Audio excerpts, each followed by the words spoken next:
je suis une heureuse sépienne. Donc sépienne, c'est le terme que l'on emploie pour les personnes qui ont la sclérose en plaques. Et je vais vous expliquer pourquoi est-ce que j'ai réussi à en devenir très heureuse d'avoir cette maladie. La question du jour, c'est « et si je prenais du temps pour moi ?» Toujours dans la logique de ma saga « et si ?» Alors je ne sais pas si c'est notre génération, si c'est l'activité, si c'est l'ambiance aujourd'hui, surtout d'un point de vue professionnel, mais j'ai l'impression de courir tout le temps, d'être sans cesse en activité, en sur-régime. Il faut tout le temps être les rendez-vous, le ceci, le cela. Je cours dans tous les sens. Et j'ai toujours fait ça. Et d'une certaine façon, il y avait toujours cette notion de « mais si je loupe telle soirée, quel drame, et si je loupe tel événement, c'est pas possible, il faut absolument que je sois là, et il faut que j'assiste à tel endroit, et si je cours dans tous les sens absolument, et si je loupe ceci, cela », ça ne s'arrêtait jamais. Et du coup, une espèce de surmenage qui, alors après, moi qui suis hypersensible et qui aujourd'hui maintenant ai découvert du coup les limites de mon corps, une espèce de tension nerveuse aussi, puisque forcément, plus on est dans l'activité, plus on est en suractivité, moins le corps se repose, moins le corps se détend. Alors ces derniers temps, j'ai décidé, alors du coup, on va dire, déjà la maladie a chamboulé beaucoup de choses, puisque ça m'a permis de faire le tri. Mon corps de lui-même m'a dit de faire le tri, m'a indiqué que là, il y avait des moments où j'avais des limites et je ne pouvais pas y aller. Donc du coup, c'est là où, au début, forcément, j'ai pas vraiment voulu l'écouter, j'aimais pas ces limites qu'il m'imposait. Puis en fait, au fur et à mesure, en l'écoutant, en prenant du temps, plus de temps pour moi, pour vivre plus à un rythme qui me correspond, de moi-même, je vais beaucoup mieux. Il y a moins le surmenage, il y a moins les sessions d'épuisement complètes qu'on peut avoir. Et je voulais vous faire part d'un outil qui aujourd'hui m'aide énormément.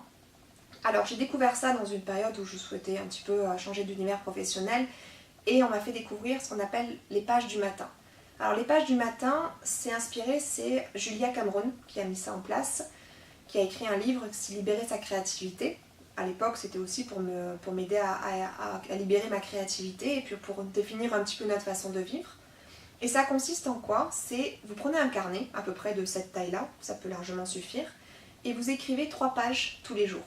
Alors, pourquoi 3 pages?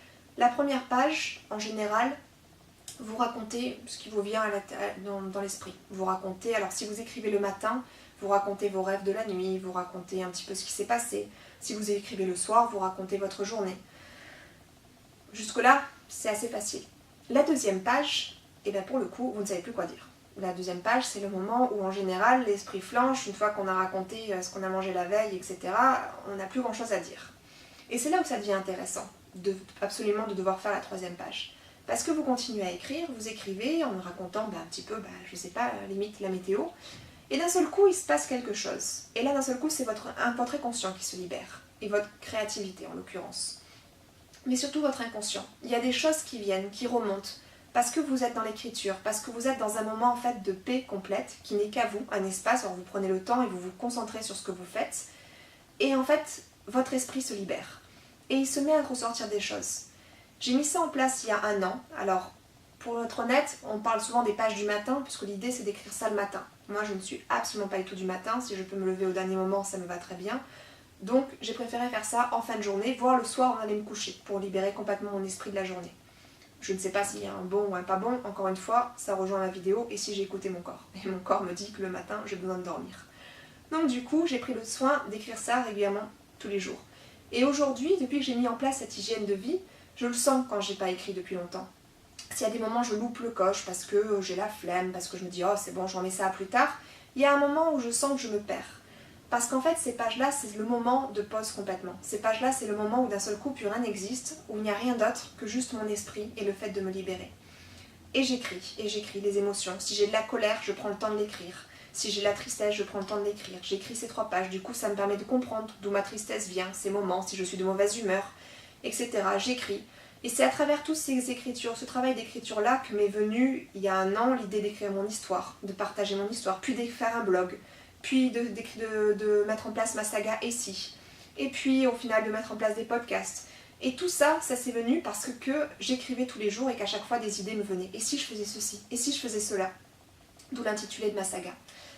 Cet outil-là, je le trouve très très fort, pour beaucoup de raisons. Et par contre, ce que je vous engage à faire, et ce que je vous recommande de faire en fait, c'est vraiment de ne pas relire les pages que vous avez écrites la veille. Chaque jour est un jour nouveau. Ne relisez pas les pages de la veille. Le but, c'est qu'en fait, vous vous coupiez complètement de ce qui s'est passé la veille, l'avant-veille, etc. Et quand vous écrivez votre colère, symboliquement, on dirait « allez vous laver les mains ». pour qu'en fait ce soit vraiment quelque chose, vous la déposez quelque part, plutôt que de la ruminer et que ça attaque votre corps.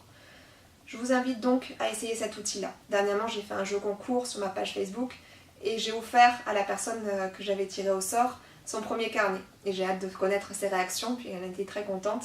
Et j'ai trouvé ça formidable du coup d'avoir cet échange-là. Je vous invite donc à prendre le moment pour vous, tester cet outil-là s'il vous convient, et j'ai hâte de savoir vos retours. Bonne journée à vous.